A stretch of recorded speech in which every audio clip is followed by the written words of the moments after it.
کہا حضور علیہ السلام کی 7 اولادیں ہوئیں، 3 بیٹے اور 4 بیٹیاں، اور چاروں بیٹیوں میں سب سے چھوٹی ہیں جناب فاطمہ۔ نبی پاک کی 4 بیٹیاں ہیں، 4 بیٹیاں حضور کی، جو کہ پہلی 3 بڑی تھیں جلدی شادیاں ہو گئیں اپنے گھروں کو چلی گئیں، جو کہ پہلی 3 بڑی تھیں جلدی شادیاں ہو گئیں اپنے گھروں کو چلی گئیں۔ راز فضا نہیں پڑے گئے۔ میرا سنی بھائی اگر کوئی بیٹھا ہو تو آپ کے ذہن میں یہ آپ کو آپ کی کتابوں میں بتایا گیا، نبی کی تو 4 بیٹیاں تھیں۔ قطن میرا کوئی سنی بھائی یہاں سے ایسا عقیدہ نہ لے کے جائے، ہم آپ کو بالکل صاف اور شفاف عقیدہ دیں۔ نبی کی 1 بیٹی تھی۔ اگر بیٹیاں 4 تھیں، مباہلے میں 1 کیوں گئی؟ بیٹیاں 4 تھی، چادر کے نیچے 1 کیوں آئی؟ آپ نے اپنی کتابوں میں، آپ کی کتابوں میں آپ کو پڑھایا جاتا ہے، بچوں کو پڑھایا جاتا ہے، رسول نے اپنی بیٹی فاطمہ کو جہیز میں یہ دیا۔ بیٹیاں 4 تھی، جہیز 1 کا کیوں بتایا؟ اچھا جو میرے سنی بھائی بیٹھے ہوں مجھے بول کے بتا دینا، اگر بیٹیاں 4 ہیں تو باقی بیٹیوں کی اولاد کہاں ہے؟ آج کسی سنی سید کے سر پہ قرآن رکھ کے پوچھ کس کی اولاد ہے، وہ کہے گا رسول کی۔ شجرہ کہاں سے چلا، وہ کہے گا سیدہ زہرا سے۔ تو پھر باقی بیٹیوں کی اولاد کہاں گئی؟ ہم تو سنی سید کے سر پہ قرآن رکھ کے پوچھو کس کی اولاد ہے؟ رسول کی۔ نسل کہاں سے چلی؟ بادشاہ حسین، جناب سیدہ سے جا کے شجرہ ملایا، باقی بیٹیوں کی اولاد کہاں ہے؟ بادشاہ حسین کی عزت کے سمے تمہارا مہمان ہوں، جس مورخ نے 4 بیٹیاں لکھی تھی، وہ نواز سے بھی 8 لکھ سکتا تھا، لیکن اس نے یہ کاغذ قلم یہ کہہ کے پھینک دیا، اس نے کہا بیٹیاں 4 لکھوا دی ہیں، نوازوں کے نام نہ لکھوانا، نام تو لکھ دوں گا، محمد کے کاندھوں پہ کیسے بٹھاؤں گا؟ نام تو لکھ دوں گا، سجدے میں رسول کی پشت پہ کیسے بٹھاؤں گا؟ پھر کوئی مورخ پوچھ لے گا یہ کیسا نبی تھا جو 1 بیٹی کے بیٹے تو اٹھاتا رہا؟ بیٹیاں 4 ہیں، جنت کے سردار 1 بیٹی کے بیٹے۔ اللہ نے قرآن میں حکم دیا میرا حبیب اپنی قریبیوں کو ان کا حق دو۔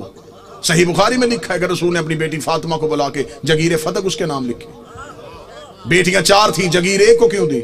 چلیں، دور ہے دلیل کا، نفرتوں کا خاتمہ ہو چکا ہے، کثیر تعداد میں دوسرے مسالک کے لوگ مجلسوں میں آتے ہیں۔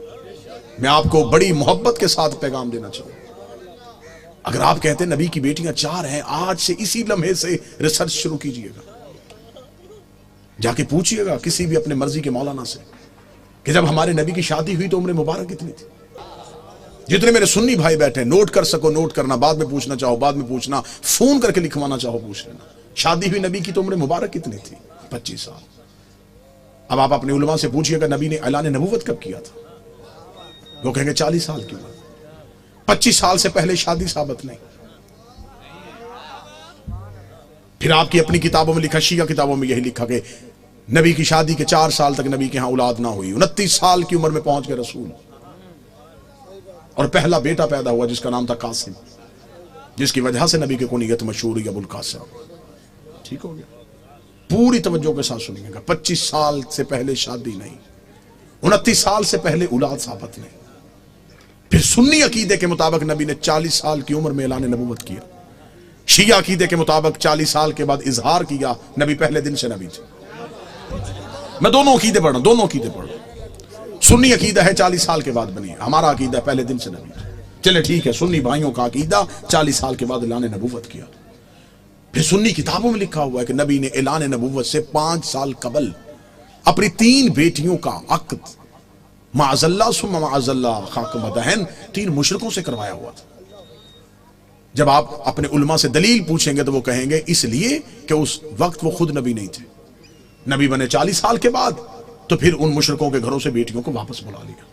اب میرا سنی بھائی مر جانا ہے، سانسوں کا یقین کوئی نہیں، لمحوں کا اعتبار کوئی نہیں، قبر کی 4 دیواریں کچی ہیں، کفن میں جیب نہیں ہوتی، قبر میں الماری نہیں ہوتی، فرشتے رشوت نہیں لیتے، مولوی قبر میں چھوڑ کے واپس آ جاتا ہے۔ اپنی سانسوں کو ایک لمحے کے لیے یہاں روک کے گفتگو سنو۔ 25 سال سے پہلے شادی ثابت نہیں، 40 سال کی عمر میں اعلان نبوت کیا۔ 25 اور 40 کے درمیان کتنے سال؟ 15 سال۔ 5 سال تک اولاد نہیں ہوئی، 15 میں سے 4 نکل گئے، 11 سال۔ 5 سال تک آپ کی کتابوں میں لکھا ہے 5 سال پہلے نبی نے شادیاں کر لی تھی، تو پھر 11 میں سے اور 5 نکال دو، 6 سال۔ کس مذہب میں ہے کہ 6 سال میں 3 بیٹیاں پیدا بھی ہو گئیں، جوان بھی ہو گئیں اور شادیاں بھی ہو گئیں؟